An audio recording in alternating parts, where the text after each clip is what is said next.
I'm Tavis Smiley. This is KBLA Talk 1580. Our phone number, 1-800-920-1580. 1-800-920-1580. One of my favorite tracks from the Jacksons. This is after they left Motown, right? Yeah. This is the Jacksons' Heartbreak Hotel.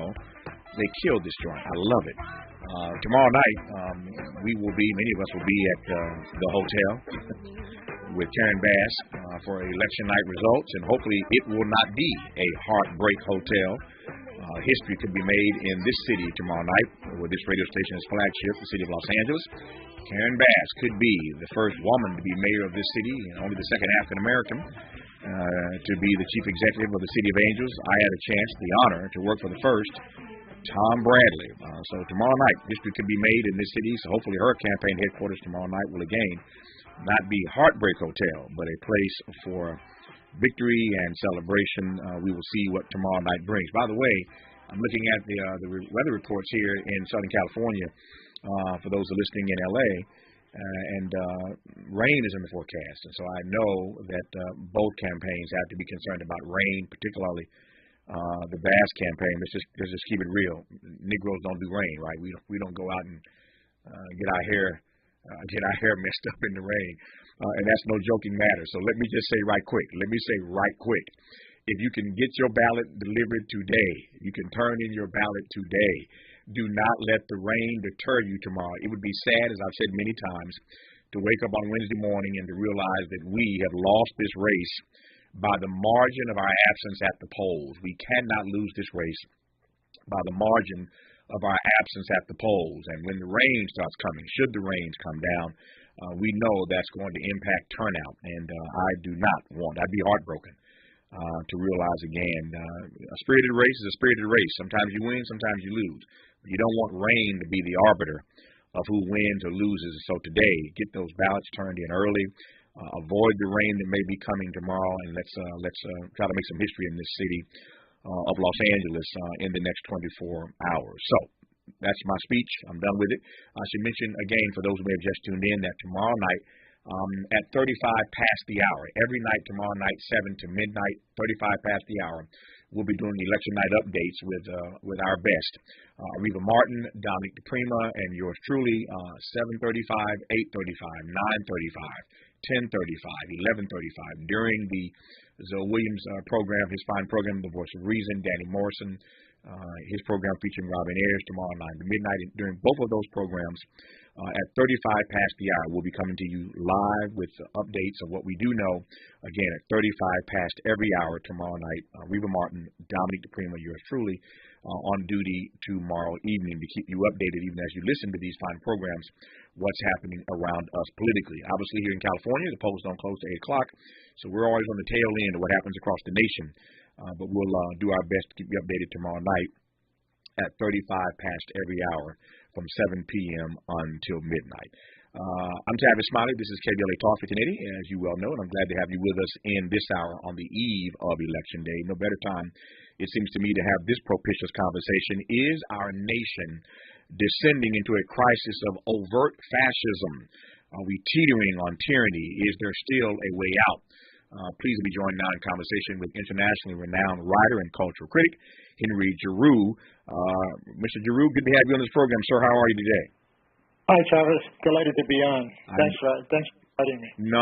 Great to have you on, man. Your reputation precedes you, and I'm honored, Professor, to have you on the program. So thank you for your time. Let me start with this, as we're on the eve again of Election Day.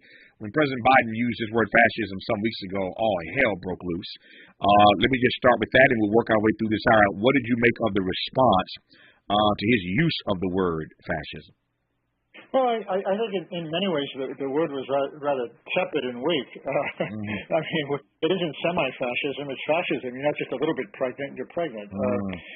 And I think the Republican response to this is something that we would expect. I mean, that's the last thing that they would acknowledge. The fact of the matter is that they're a party that's now been taken over by white supremacists, as you know. They're a party that basically is actively engaged in the destruction of historical memory, the banning of books, the public education, the welfare state. I mean, fascism is an appropriate term. I think that power is often at its worst when it's invisible. And I think to be able to name what the Republican Party has become and the legacy that it's reproducing, whether we're talking about the legacy of slavery, Jim Crow, the internment of Japanese Americans during the war. It's something that they want to divert as much as possible because it's a party that's basically defined itself through diversions, lies, misrepresentations, and a hatred for and contempt for. A brilliant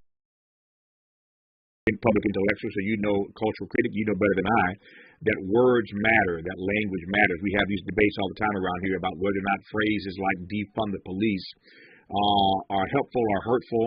I don't believe that slogans are solutions. I don't think you do either. Politically, it troubles me that we think slogans are solutions, but I'm the first to tell you that words matter, that language matters. And I'm wondering if some of the pushback the president got for, even to your point, calling it semi-fascist, is that word. That word fascism is a word that just unnerves people. I'm wondering if it is the word itself, before you much less get to unpacking what it means and the reality that we face, if the word itself is just too strong a word for a moment such as this. No, I don't think it's too strong a word at all, because I think that what the word does is it illuminates the necessity to look at history in a way to learn from it. Mm-hmm. And I think that what fascism suggests as a term is that it's not something that was simply located in history and is sort of only there as an historical relic. Primo Levi, the great historian of fascism, the great historian regarding the Holocaust, said that fascism exists in every society, and it's there and it evolves and it takes on different forms, and we need to be attentive to that, because we don't want to repeat a history that basically justified slavery. We don't want to repeat a history that justified genocide. We don't want to repeat a history in which Native Americans were literally practically wiped off the planet. And so I think that what fascism does, it's certainly an emotively charged word, but it's also a word that stops us because it ruptures common sense assumptions about the fact that we live in a democracy that basically has no relationship to fascism. And so for me, I think the word is enormously important. And by the way, it's a word that, while there may be strong emotional responses to it, it's a word that increasingly is being used in the United States in a way that I've never seen before, because the conditions are so dire. People are realizing that we don't have a language to really talk about the current forms of oppression, exploitation, racism, white supremacy, and staggering inequality and suffering in this country. When we come forward, because I do believe that words matter, language matters, I should back up, and we will back up for a second. We'll back that thing up and ask Professor Giroux to, first of all, define fascism. I know there are many people listening who've heard this word, and I never want to make the assumption that while we do, in fact, have a very, very bright audience, I want to make sure that people understand what we're talking about here, Professor Giroux, and that we're on the same page. So when we come forward, three things. One, we're going to define the word fascism so that you're clear about what we're talking about, number one. Number two, we'll talk more about the history of fascism in this country. You heard Professor Giroux laying out some of that a moment ago. And then thirdly, I want to link that history to where we are in this present moment in late modernity, in this demos, in this democracy, or this experience, this experiment, I should say, in democracy. Probably better put that way. Just getting started in this hour talking about whether or not the U.S. is descending into a crisis of overt fascism, and whether or not there is still a way out. A more propitious time to have this conversation could not be before the day of the head of the polls for midterms 2022. So again, a great time to have this conversation, and we'll continue it when we come forward on KBLA Talk 1580. Be sure to like and follow Tavis Smiley. That's a real Tavis Smiley. And your Twitter updates at Tavis Smiley. The conversation continues when we come forward.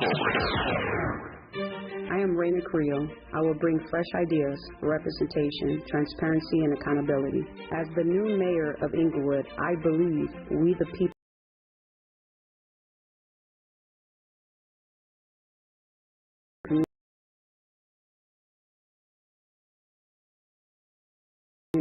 I, Raina Carrillo, will focus on a better community, advocate for Inglewood School District, public safety, and the houseless. I would like to improve on public services and inclusive economic recovery and support small businesses. Driven by faith, a dedicated wife and mother, and the love of my community. As a mayor candidate, I'm a candidate for the people. Vote for me, Raina Carrillo, for mayor of Inglewood. Invest in the future of Inglewood. Raina Carrillo for mayor, paid by Raina Carrillo for Inglewood Mayor 2022. Hi, I'm Sedarius Blaine, actor from the Jumanji movies, The Big Leap on Fox, Charmed, and more. I started an all-inclusive luxury travel club called Top Shelf Getaways that's now visited 14 countries in the last 2 years and counting. Now, we're rolling out our local staycations so you can experience the excitement and spirit of adventure that we're known for right here in Southern California. Starting November 11th, come join us for a celebration of excellence as we honor some of Hollywood's biggest legends at the W Hotel in Hollywood, California. Our staycation will feature live performers, singers, magicians, mixologists, and private chef, as well as a private screening of Black Panther Wakanda Forever at the world-famous TCL Chinese Theater and an after party. Transportation from the hotel and overnight stay at the W pool party sponsored by El Cristiano Tequila. All of this for only $500 per person, $800 per couple, or select the locals rate to indulge in Friday night only. Follow us on Instagram or visit TopShelfGetaways.com to secure your tickets today. We can't wait to see you. And don't forget to wear your all-black cocktail attire. This is Congresswoman Maxine Waters. If you like, you may call me Auntie Maxine. Tuesday, November 8th is Election Day. I'm running for re-election to the 43rd District, and as chairwoman of the Financial Services Committee of the House of Representatives, I'm fighting against inflation, and I will never give up on fighting for affordable housing, for the elimination of homelessness, organized labor, good-paying jobs, education for our children, veterans, Social Security for our seniors, and student loan forgiveness. Well, we must add to that safety and security for our communities and police reform. I will never back down on improving the quality of life for everyone. I will not be stopped, and I will always declare, on behalf of my constituents, I'm reclaiming my time. Don't forget to vote Tuesday, November 8th. This is Auntie Maxine, and I approve this message. Paid for by Citizens for One.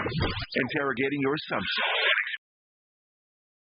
Let's get back to Tavis Smiley on KBLA Talk 1580. I'm Tavis Smiley. He is Professor Henry A. Giroux. We are just commencing really a conversation about whether or not the U.S. is descending into a crisis of overt fascism and whether or not there is still a way out. Henry Giroux is one of the top 50 educational thinkers of the modern period in education, and we are honored, delighted to have this internationally renowned public intellectual as our guest in this hour. I think you'll learn much if you stay tuned for the next 40 minutes as we move through this conversation about fascism in America specifically. Professor Giroux, let's back up for a second. I said a moment ago, and give the audience a working definition of what we mean when we talk about fascism, and then we'll jump from there, sir. I think when we talk about fascism, we're talking about a certain number of attributes that can be characterized in ways that basically operate off a number of assumptions. And I think that one is that, fascism begins with words. It begins with the language of brutality. It begins with the language of racial purity. It's part of what I call a larger discourse on the politics of disposability. It justifies what I call ultranationalism. It's always a discourse about a country in decline. You hear this all the time from Trump. We're in decline. We have to go back to the 50s when, of course, blacks were in their place. Women knew what their place was, and so forth and so on. It's terribly anti-intellectual, and it elevates instinct over and emotion over reason, of course. It has a contempt for dissent and the rule of law. It doesn't talk about simply people that it disagrees with. It often operates off the assumption that people it disagrees with are basically the enemy, whether it's the press or whether it's the opposition. And inherent in that notion of the enemy is the suggestion that they need to be done away with. It celebrates violence, both as a form of political opportunism in terms of its contempt for the law, and it has a contempt for what it calls weakness. There's a kind of hyper-masculinity in this fascist logic. It has an enormous fear of the other. Think about, of course, not only the Nazis and not only what happened under slavery, but also think about what's happening today with Orban in Hungary, who claims we mixed races, something the Republican Party, of course, supports. It's defined by what I call, when I say racial purity, a notion of white supremacy in which allegedly whites are under siege, and that people of color, Muslims, women, are trying to somehow take their place. It defines citizenship as basically something that should be occupied largely by white Christian fundamentalists. Believes that America is not simply in a state of the crisis, but it needs a cult of the leader, It believes that in many ways, it appropriates the symbols of fascism. Think about January 6th. Think about the Confederate flag. Think about this Trump supporting the Confederacy. Think about the anti-Semitism. Think about this assault on women's reproductive rights and its call for the domestication of women. We have seen this before. We have seen it before. And first you begin by banning ideas, then you begin by banning books, then you begin by banning people, and you end up in the camps. You end up in the jails. I mean, this is a language of violence whose ultimate goal, whose ultimate consequences, history has taught us an enormous amount, has taught us a great deal about, and we need basically to be aware of this and to try to understand where this is going. Gerrymandering, or this constant racist dog whistles that the Republican Party is putting out. It's all part of a larger notion of white supremacy that has always been characteristic, it seems to me, of both soft versions of fascism and hard versions. You said a lot there, and I didn't want to interrupt because you were on a roll, and that's why I love having an hour to talk to our guests, particularly those who have the kind of intellectual heft that you have. I'm going to play a commercial for you in just a second here. There's a commercial we played in our first hour that's being run by an organization here in the country that is run by a guy named Stephen Breyer, who was an advisor to Donald Trump. I want to play this commercial for you in just a second. Before I do that and get your take on that, speaking of fascism run amok in this country, you use this beautiful phrase I wrote down in love, and I'm gonna give you credit for it the first time I use it, but after that I'm gonna own it. But I love this phrase, the politics of disposability. The politics of disposability. Unpack that a bit for me, Professor Giroux. Right. I mean, what it means is that some people basically aren't worthy of citizenship. They're not worthy of economic, political, and social rights. They're not worthy of occupying the public sphere. Their lives have no value. And I mean, of course, when we think about the politics of disposability, we basically think about people of color. But what is so interesting here, beyond the white supremacy and what that suggests, is that term has been expanded so that the politics of disposability, people who are not worthwhile, who have no human value, it demonizes them. And not only does it demonize them, but it has expanded it to Muslims, to now the anti-Semitism. It expands it to young people, because young people are a long-term investment. And of course, in the United States, the only investments that matter are short-term investments. So it seems to me the range of groups that have been demonized since the 1980s is really extraordinary. And it points to a notion of racial cleansing and racial purity, of blood and ultimately leads not just simply to terminal exclusion, but also to social death. Democracy really is on the ballot tomorrow, and if you don't believe me, take a listen to this commercial. When did racism against white people become okay? Joe Biden put white people last in line for COVID relief funds. Kamala Harris said disaster aid should go to non-white citizens first. Liberal politicians block access to medicine based on skin color. Progressive corporations, airlines, universities all openly discriminate against white Americans. Racism is always wrong. The left's anti-white bigotry must stop. We are all entitled to equal treatment under law. America First Legal paid for this ad. Professor Giroux, when you hear that, what do you make of the explicit nature of that appeal? I think that's white race. I think that's white supremacy without any apology. It signifies a new stage in what I would call fascist politics in the United States, and that is you wear white supremacy as a badge of honor, and you couple it with lies, deceit, and it seems to me you reinforce it through this endless appeal to white replacement theory. White people are under siege. White people are being replaced by migrants from the border, by black people, by brown people, by people basically who allegedly don't qualify for citizenship in this country. That is unadulterated white supremacy, but it's more than that. It's also an attempt. It's also symbolic of the collapse of truth and the collapse, it seems to me, reason, and an appeal to just pure naked emotion in the interest of political violence. Tavis, let's be honest here. This is not just the language of elimination. This is not just the language of disposability. This is a language that says some people aren't worthy of a human life. Some people are not worthy of being in the United States. What's the implication of that? That they're the enemy. They should be attacked. They should be eliminated.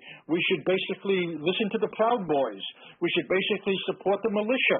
We're under threat. I mean, this is the language of threat, fear, intimidation, and ultimately violence. And I think that language, the end point of that language, is often not reinforced well enough and not made clear enough. Yeah. I asked you a question a moment ago, and you just gave a brilliant answer, which I appreciate, about the explicit appeal of that racist. That's not a dog whistle. That word's come up a few times today in the first 2 hours of this program. That's not a dog whistle. Again, that is an explicit appeal to white supremacy, to white domination. But I asked that question using the word explicit. I now want to go to your notion of the fact that we are perhaps descending into a crisis of overt fascism. In your mind, what is the difference between overt fascism and covert fascism? Professor Giroux? If you pressed a button on your phone, maybe your mute button or something, I can't hear you right quick. Let me let Miles get him. I'm having phone issues today. The devil is busy today trying to block all my guests with bad phone line. Professor Giroux, my question was, I asked a moment ago a question about the explicit appeal of that commercial we just played. But in the work that you've done, you've talked about the crisis of overt fascism that we face. Is there a distinction between overt fascism and covert fascism? I think that covert fascism is far more subtle. I think it basically trades in dog whistles. It trades in working behind the scenes to basically disparage some groups and privilege others. Basically, white Republicans, it seems to me, or people who basically support white supremacism, or people who basically believe in a neoliberal order, a capitalist state that exercises nothing more than massive violence, misery, and extreme inequality. But I think overt fascism is that language does not shroud itself in an appeal to democracy. It makes it clear that democracy doesn't work. Covert fascism claims that it's operating under the mantle of democracy and democratic rights, which of course it isn't. But overt fascism completely does away with that language. It aligns itself with dictators. It aligns itself with Bolsonaro in Brazil, Orban in Hungary. It has Putin. It's unapologetic, and it's right up front about its contempt for democracy, coupled with its contempt for anybody who basically isn't white and privileged. What were, and I say were because clearly we are in this moment right now, what were the precursors to this collapse of truth that we apparently missed or ignored? I think that the collapse of truth is basically rooted in the collapse of education in the United States. It's rooted in the collapse of public goods. It's rooted in the collapse of civic culture and those institutions that basically give people the opportunity to not only expand their horizons for being able to understand the relationship between themselves and others in the larger world, but also to be able to exercise a sense of compassion, a sense of justice. Look, from 1980 on, something happened in the United States. We found ourselves amidst an ethos that said the only thing that matters is the self. We're engaged in a war of all against all. All relationships should be reduced to commercial exchange, and that profit is more important than human needs. Everything collapsed after that. All of a sudden, there was an attempt to privatize everything, to eliminate public institutions, but what really got eliminated was the sense of political critical agency. You can't have a democracy without informed citizens. And the right knows this. And this is why we have had, since the 1980s, such a brutalizing and utterly degrading attack on public education. Now, there's one other issue. Education doesn't just take place in schools. It also takes place in the larger culture, whether we're talking about the social media or we're talking about other forms of platforms. And I think the overall emergence of what I call a pedagogy of repression, disdain, humiliation, objectification, and reification has gone haywire in this country. It now dominates the country. And when people talk about hate and the language of hate, they miss it. Because beneath the language of hate are basically organizations that produce that hate, with the lack of organizations that can fight it. And that's where education has become central to politics. And it has become central to a politics now that is rooted in a fascist politics. We are talking about a fascist politics in this hour when we come forward after news, traffic, and sports. We'll continue our conversation with renowned public intellectual, writer, and culture critic Henry Giroux. And I want to ask a few things. One, what the ultimate impact is of having a dumbed-down demos. That's what I heard him say. We have a dumbed-down demos, and that's intentional. It's malign. It's not unintentional. It doesn't happen by happenstance. And so I wonder what the impact is in his mind of having a dumbed-down demos in a moment like this, where we are descending, as he would put it, into a crisis of overt fascism. I want to ask him, furthermore, how much worse this crisis gets if a week from today, as we are told, Donald Trump announces that he is going to run again for the presidency of these United States on November 14th. That is the word this morning. A great deal more to talk about with Henry Giroux when we come forward on KBLA Talk 1580. We may be LA's newest talk station, but when you're punching above your weight, it's not about whether you can throw a punch. Can you take a punch? We're unapologetically progressive. And we don't black down. I'm Mike Moore, and here's the latest from the Black Information Network. Candidates across the country are racing to shore up support going into Tuesday's midterms.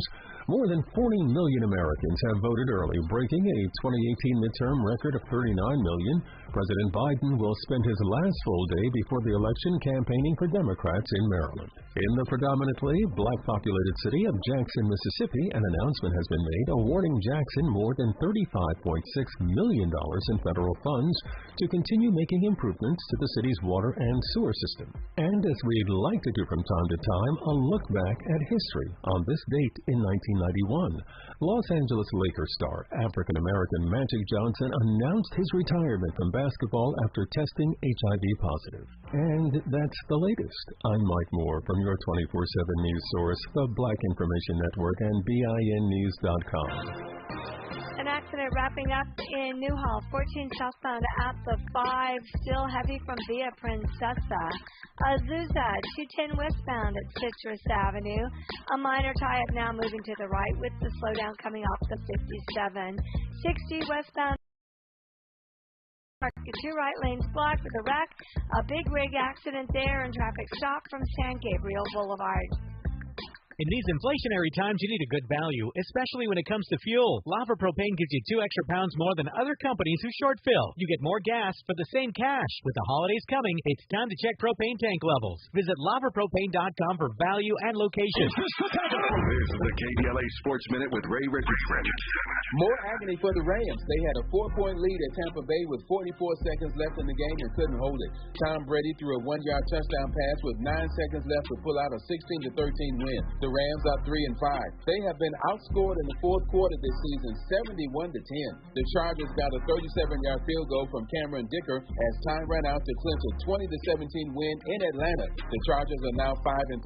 The Lakers are 2-7 after a home loss to Cleveland. The Clippers also lost at home yesterday. They lose by 8 to Utah. Undefeated Jackson State remains at number 5 in this week's Division I AA poll. No debates, no speculation, just the info you need. That's your KBLA Sports Minute. I'm Ray Richardson. This sports report was brought to you by MVP Accident Attorneys. When it comes to your settlement, we're slam dunk. Call 833-MVP-WINS or check their website at themvp.com for a When you're the victim of a car accident, hiring the right law firm can be the difference between a rewarding settlement and striking out. Call the pros at MVP Accident Attorneys at 833-MVP-WINS for your free consultation. Call me your MVP. Hi, I'm Joe Gatlin, Vice President of the San Pedro Wilmington Palos Verdes Peninsula NAACP branch. I am supporting Daniel Sandoval for the Los Angeles City Council. Tim McCoster's campaign is using bullying and intimidating tactics against local businesses and local individuals who don't support him. We need a healer, not a divider. I'm giving my full support to Daniel Sandoval for Los Angeles City Council and rescinding my endorsement for Tim McCoster. Before by Sandoval for LA Committee ID 1450022. It's time to represent your neighborhood. It's time to be a voter. When you vote, you get to decide what is best for you, your neighborhood, and your family. Use your power. Don't give it away. You don't have to wait to make your voice heard. Make a plan to vote today. Visit plan.lavote.gov. That's plan.lavote.gov to learn how you can vote in the upcoming November election. Hey, Los Angeles, this is Urban Magic Johnson. Today, our city faces a crisis of and soaring rents. And nobody is better equipped to tackle that crisis than my friend Karen Bass. Karen worked in the emergency room, taking care of crime victims, making decisions that were a matter of life and death. She served as assembly speaker during the financial meltdown, doing the difficult work needed to rescue our state budget and protect the programs people rely on. As our next mayor, Karen will do what she's always done. When there's no room for error, she'll lead with her smarts and lead with her heart. On November 8th, please join me in supporting Karen Bass for mayor. Paid for by Karen Bass for Mayor 2022. General. More information at ethics.lacity.org. This is KBLA Talk 1580, where hate meets a scholarly match. Our guest in this hour, Professor Henry A. Giroux, is one of the top 50 educational thinkers of the modern period in education, and we are honored to have him on. He's a renowned writer and culture critic, public intellectual, and we're talking in this hour about whether or not the U.S. Is descending into a crisis of not covert but overt fascism, and whether or not there's still a way out. We'll get to the way out, if there is a way out, later in this hour. Right now, talking about the conditions that we find ourselves in as we were on the eve of Election Day, where democracy is clearly on the ballot tomorrow. I said just before that news, traffic, and sports break that I wanted to ask Professor Giroux about what the impact is long-term of not having a demos of informed citizens, but a democracy that is dumbed down. And I teed that question up, and then during that news break, as you heard, we hear that voter turnout is breaking midterm elections. So voter turnout this time around is breaking some election records for midterm elections. So I want to ask him to square those two realities. And on the one hand, we have a less informed citizenry. On the one hand, we have a dumbed down demos. On the other hand, in this particular election, Professor Giroux, we're hearing that voter turnout is breaking records for midterm elections. Make sense of all of it for me if you can, sir. Well, I mean, let's begin with the question of dumbed-down demos. I mean, what we've seen in the United States since the 1970s is basically a rise of what I call disimagination machines that produce what we call manufactured ignorance. And what this manufactured ignorance does is it collapses the distinction between truth and falsehood. Recognize the difference even between good and evil, and fall prey to all kinds of lies and all kinds of cult-like addictions. And I think that what manufactured ignorance and the dumbed-down demos points to is an ongoing depoliticization of the populace, meaning that they're not informed. There's an ignorance that they're shrouded in that makes them incapable of recognizing that their own interests are under attack. And I think it's really about the death of political agency. And I think here we need to make a connection. I mean, let me give you an example of this. When you live in a neoliberal society that says that all problems are individual problems, people cannot relate private issues to larger systemic considerations. Hence, they can't translate in political terms and understand the context in which they find themselves. And I think that's taken an enormous toll in the United States. This cult of individualism, this ignorance, this destruction of truth, the spread of falsehoods, the rise of the cult figure who says, Donald Trump said repeatedly, both before he got elected in 2016, that he likes the uneducated. Of course he does. And he hates the institutions that educate people.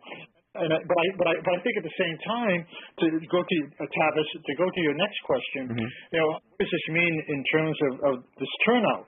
It could mean two things. It could mean that the Republican Party has really mobilized its base to believe all the nonsense that they've been told, and that they're really sort of going to the polls to put these people back in power. Or hopefully, people who basically are concerned and cannot ignore the threats that are taking place against them. Listen to them. Think about the ad that we just heard, or think about the voter suppression, or think about the banning of books. These are not subtle. And it seems to me that in some way they echo a Nazi history, a fascist history that people recognize. People's lives are basically on the line here.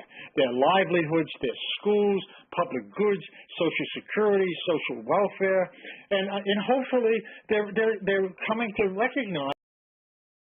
Most of the people who don't vote are liberals. People who say, well, it doesn't really affect me. Mm-hmm. But all of a sudden, I think this threat is so overt that people are hopefully waking up and saying, we really cannot let this happen. You, Tavis, you made the point, democracy is on the ballot. I think you need to rephrase that. Okay. Fascism is on the ballot. Okay. Not just democracy. Fascism is on the ballot. Which leads me, I take that. I receive that, particularly from an intellectual of your ilk and your standing. I receive that sincerely. Let me take that then and segue to the next question here, which is how much more on the ballot fascism will be in the coming years if, in fact, Donald Trump announces a week from today, as we are told, that he's running once again for president. I think that what we're going to see in the future is the rise of a punishing state so severe that it will all of a sudden echo a past in a way that makes the unthinkable possible. I mean, my good friend Noam Chomsky, he says, look, they're going to kill the planet because they don't believe in climate change. They don't believe that social problems should be addressed except by giving money to the rich. They believe that expanding prisons are more important than building schools. They'll engage in massive censorship. There'll be endless, as your guest said before we started today, there'll be endless committees, looking at Hunter Biden and anything that basically proves or engages the politics of distraction. This is the politics of cruelty and distraction. That's what they are. They're nothing more than that. I mean, they hate people who are not white. They hate people who basically in some way believe that democracy is both an ideal and a promise and it's worth struggling for. And they hate any institution that believes in social justice. Yeah. As you may know, I've been honored any number of times in my career to talk to my friend Noam Chomsky. So any friend of Noam Chomsky is a friend of mine and a friend of this program. Hence my great delight to have Henry Giroux, renowned public intellectual, as a guest on this program. Indeed, Noam Chomsky was here, a few months ago, Miles? We had Noam Chomsky on this program just a few months ago. So honored to be talking with Henry Giroux of that Noam Chomsky circle in this hour on KBLA Talk 1580. Speaking of making the unthinkable possible, I'm a student of history and you are a historian in your own right. And my read of history suggests to me, Professor Giroux, that there is no empire, not a single empire in the history of the world that at some point did not have its comeuppance. Every empire eventually falters or fails. Every empire has a moment of reckoning. As I've said many times on this program, it seems to me, though, that because of this notion of American exceptionalism that we've been, bamboozled into believing that we are the best of everything, we are the best and the greatest at everything in the world, USA, those chants all the time that we hear from the right. It seems to me that because we believe so strongly and so deeply in this notion that we are better than everybody else, this notion of American exceptionalism, that we can't wrap our brains around the fact that we could ever be a fascist state. That's just not who we are. Tavis, that's as perceptive and as eloquently put as anybody could put it. American exceptionalism is like a cancer, because what it does is it wraps people in the belief that the country can't do anything wrong and never has. It operates in a state of exceptionalism that basically engages in what James Baldwin once called a really debilitating form of myth of innocence. The country is not innocent. And I think the inability to confront the fact that it's not innocent and to confront its history and to learn from it and in some way learn not how to repeat the crimes of the past is not part of that discourse. Any criticism of the past, basically in that notion of exceptionalism, is part of the logic, becomes part of the logic of repression and the part of the logic of censorship, as we've seen, particularly with this modern Republican Party. So it seems to me that we've got to break through this notion of history and embrace a very different conception of history, one in which we learn from and one in which we can't repeat when necessary, and one in which points to those struggles of resistance which suggest something very powerful, and that is that domination and power are not the same thing. There's elements of resistance in power. Frederick Douglass and many others have talked about this over the course of the last 200 years. So the issue here is, how do we embrace a language of critique and a language of possibility? How do we recognize that history is always open? We can never believe in the notion that that's all there is. We're the best. There's no place else to go. That's the language of the cult. That's the language of cult leadership. That's the language of economic, political, and educational fundamentalism.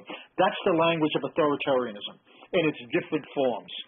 You're tickling all of my senses right now. I'm curious. I want to know more. Tell me more about this distinction as you see it between domination and power. To your point, they are not the same things. I think that people often believe that power is often only about domination. So they can't imagine that power is never so all-encompassing that there aren't acts of resistance. There was resistance under slavery. There was resistance in the camps. There's resistance in jails where people are wrongfully incarcerated. In other words, the notion of agency in the human psyche, in its DNA, that we can never assume that we have to give up. We can never allow ourselves to believe that the apparatus is so overwhelming in its powers of domination that we can't resist. History is always open. It's open.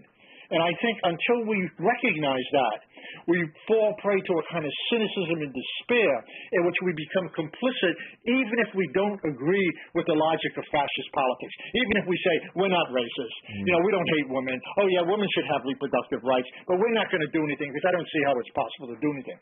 Cynicism is a curse. And it depoliticizes people. And if you believe that power is not about only domination, but also is about hope, about resistance, about collective struggle, and is largely social in nature, and that you can learn from history and add to it in order to address the current conditions in which you find yourself, then power becomes an asset rather than simply a liability. This is getting good. My time is getting away from me. There are three things I want to ask Professor Giroux the minute we come forward. In no particular order. Number one, he made a distinction between the truth and the lie. And I'm wondering whether or not we just have the inability these days. We are just not capable of distinguishing between the truth and the lie, or whether or not we're being willfully ignorant of the distinction between the truth and the lie. Where does he come out on that, number one? Number two, to his point just now, when did we move from being a citizen, a democracy, a citizenry that is skeptical to one that is cynical? They're not the same thing. But when did that shift happen from skepticism to cynicism? And finally, I shouldn't say finally, but also I want to ask him what the media's role is. What is their responsibility? What is the challenge to the media state, to corporate media, if in fact we are descending into a crisis of overt fascism? What does the media have to say or do in this moment? So much more to talk to Professor Henry A. Giroux about when we come forward on KBLA Talk 1580. We've got a lot to talk about. Good thing we've got 3 hours. More of Tavis Smiley when we come forward. Judges make life-altering decisions every day, but we rarely know anything about them. Their names sit at the bottom of our ballots, and when it's time to bubble in our vote, we aren't sure who to pick, or worse, we leave it blank. This November, we must vote for community lawyers who will bring fresh perspectives and experiences to the LA Superior Court. The Defenders of Justice are 4 women running to become your next local judges. They are Holly Hancock, Elizabeth Lashley Hines, Anna Slaki-Raytano, and Carolyn G. Young Park. Learn more at thedefendersofjustice2022.com. This ad was paid for by Justice PAC by La Defensa, her project tied to advocacy for Hancock, Lashley, funding from La Defensa, Project of Tied Advocacy, Progressive Era PAC, and Smart Justice California Action Fund. This is Congresswoman Maxine Waters. If you like, you may call me Auntie Maxine. Tuesday, November 8th is Election Day. I'm running for re-election to the 43rd District, and as chairwoman of the Financial Services Committee of the House of Representatives, I'm fighting against inflation, and I will never give up on fighting for affordable housing, for the elimination of homelessness, organized labor, good-paying jobs, education for our children, veterans, Social Security for our seniors, and student loan forgiveness. Well, we must add to that safety and security for our communities and police reform. I will never back down on improving the quality of life for everyone. I will not be stopped, and I will always declare, on behalf of my constituents, I'm reclaiming my time. Don't forget to vote Tuesday, November 8th. This is Auntie Maxine, and I approve this message. Paid for by Citizens for Water. Looking for legitimate political discourse without the bear spray? Tune in and speak out.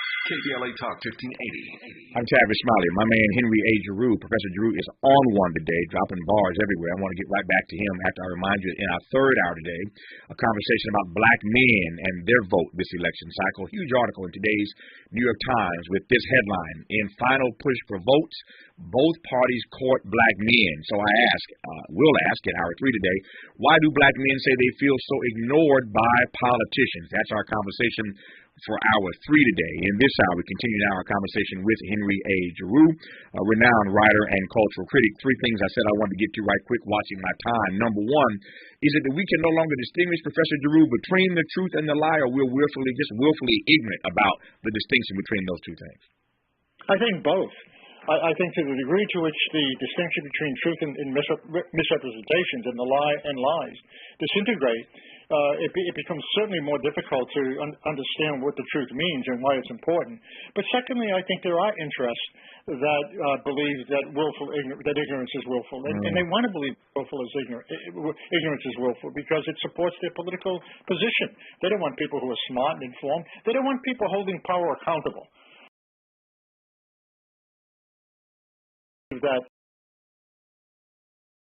people need to talk, need to be informed, need to be critical, need to be engaged citizens, need to take seriously their own notion of political agency. And I think that the discourse about truth and lies is really ultimately about the discourse of political agency. And whether you have it or not, whether you're informed and whether you're capable of reflecting on the conditions which govern your life, or whether you want to make the choice between learning how to govern or learning to govern. And I think that what the distinction between truth and lies and its collapse means is that people lose their sense of agency. They get depoliticized, and in the long run, they get expelled from the possibility of having some control over the nature of their own lives. Skepticism is healthy. Cynicism, to my mind, is sinful. When did this country shift from being a nation of skeptics to a nation of cynics? It shifted in the 1980s. It shifted when all of a sudden the notion of the public good and the notion of an informed citizen and the notion of racism. Hello? Go ahead. We got you. The notion of racism became fashionable. I mean, I think in the 1980s, the notion of democracy, the notion of the notion of citizenship being an obligation that was about more than consumerism, the notion of schools being vital to democracy itself, I think all of that took a dive. And it took a dive under capitalism because basically capitalism believes that the government should serve financial interests. It believes that the market is a template for solving all problems. It believes that the welfare state is the enemy of the market. And I think that what capitalism did at that point is it was capitalism on steroids. It became a form of gangster capitalism. And I think capitalism has nothing to do with democracy, and it has everything to do with putting power in the hands of a very small and exclusive economic and political elite. I talked with Chris Lehman in our second hour today a bit about this, Professor Giroux. That is this notion of the media's complicity in helping to elect Donald Trump. But in this moment, if in fact you are correct about the fact that we are descending into a crisis of overt fascism, what responsibility does the media play for where we are? And more expressly and more importantly, what responsibility do they have to make sure we don't end up in a worse state than we're already in? I can't imagine any media not taking seriously the relationship between what they say and the notion of social responsibility, can you? I think that once social responsibility goes out the window and all the media thinks about are ratings, then say anything they want and spectacularize their own news, promote Donald Trump, because they don't care about the truth. But I think there's another question here, and I think that it's not that the media has an enormous amount of influence, and as a matter of fact, the corporate control media has more influence Sure. With a bunch of babbling idiots, sort of endlessly going on for 24/7. But media is controlled. I mean, you have 5 or 6 companies who control the media in the United States. We're not talking about what the responsibility of the media is. What we really should be talking about is who owns the media. And why is it that the media is so irresponsible? And I think here's where we have to make a distinction between what the media would look like in a society that, for instance, is democratically socialist versus a society that basically allows the financial elite to control the most powerful teaching machines in the world, which is the media. The digital, global, social media now is an educational force to be reckoned with. And this is new. This is new. This all comes from the 1990s on. Education, culture becomes the most powerful force, educational force in the world. And I think the media has an enormous responsibility. But the only media that really does this is not the right-wing media, and it's not the mainstream media. It's the media that you're on. It's the alternative media. It's the media that believes it has an obligation to tell the truth. Yeah. It's a media that believes that social justice matters. It's a media that believes that inequality is the scourge of humankind. It's a media that believes that you can't live in a society where social justice is normalized and legitimized. And that is why we are unapologetically progressive. KBLA Talk 1580. We don't try to be all things to all people. We just remain true to who we are. You're listening to KBLA Talk 1580. Soto. For LA City Attorney, Heidi is running to stop corruption at City Hall, to protect neighborhoods from crime and illegal guns. And as the first woman ever elected LA City, Heidi will stand up for reproductive rights. That's why Heidi is the only candidate endorsed by the LA Democratic Party, Planned Parenthood, the LA Sentinel, and the LA Times. Vote Heidi Feldstein Soto for LA City Attorney. Paid for by Heidi Feldstein Soto for City Attorney 2022 General. Info available at ethics.lacity.org. The Los Angeles Urban League helps African Americans and others in underserved communities achieve true social parity, economic self-reliance, and civil rights. For over 100 years, Los Angeles Urban League has ensured our communities have access to careers with living wages, opportunities to start and grow businesses, and clear pathways to personal and professional growth. Programs like Biz Camp, Construction Career Academy, Spa Business Ready, and B-Warp. The Black Wealth Attainment and Retention Program are examples of the ongoing events designed to make our centennial mission to rebuild Black Wall Street right here in LA a reality. To sign up for our newsletter or to support the Los Angeles Urban League with your time, talents, and donations, visit laul.org. That's laul.org. The Los Angeles Urban League is a proud sponsor of Urban Family Focus Saturdays. Talk 1580. So you tested positive for COVID. What's next? Treat yourself. There are free COVID treatments available. Taken by pill, these medications can stop the illness from getting serious. So treat yourself.